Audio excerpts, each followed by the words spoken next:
This is part 2. If you haven't watched part 1, go check it out. In November 1861, a few days following the Xinyu coup, Cixi was quick to reward Prince Gong for his help. He was appointed Prince Regent, and his eldest daughter was made a first-rank princess, a title usually bestowed only on the empress's firstborn daughter. However, Cixi avoided giving Prince Gong the absolute political power that princes such as Dorgan exercised during the Shunji emperor's reign. As one of the first acts of ruling behind the curtain, from within the hall of mental cultivation, the political and governmental hub during this era, Cixi, nominally along with Xian, issued 2 imperial edicts on behalf of the boy emperor. The first stated that the 2 Empresses Dowager were to be the sole decision-makers without interference, and the second changed the emperor's regnal title from Qixiang. Despite being designated as the sole decision-makers, both Xian and Cixi were forced to rely on the Grand Council and a complex series of procedures in order to deal with affairs of state. When state documents came in, they were to be first forwarded to the Empresses Dowager, then referred back to Prince Gong and the Grand Council. Having discussed the matters, Prince Gong and his colleagues would seek the instruction of the Empresses Dowager at audiences, and imperial orders would be drawn up accordingly, with drafts having to be approved by the Empresses Dowager before edicts were issued. The most important role of the Empresses Dowager during the Regency was to apply their seals to edicts, a merely mechanical role in a complex bureaucracy.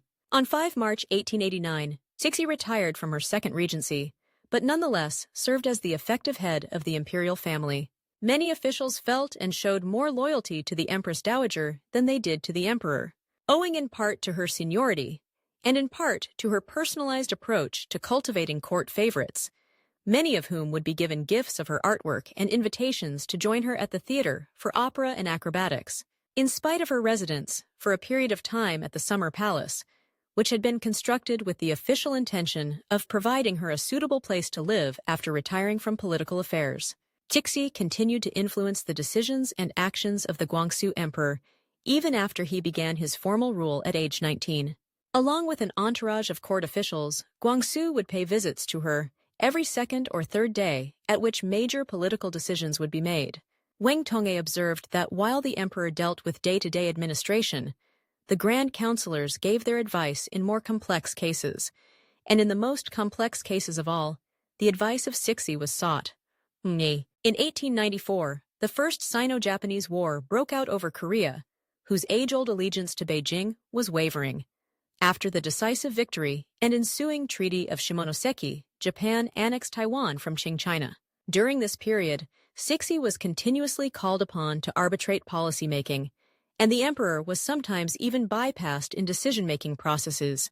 Cixi eventually was given copies of the secret palace memorials as well, a practice that was carried on until 1898, when it became unnecessary. In November 1894, Cixi celebrated her 60th birthday.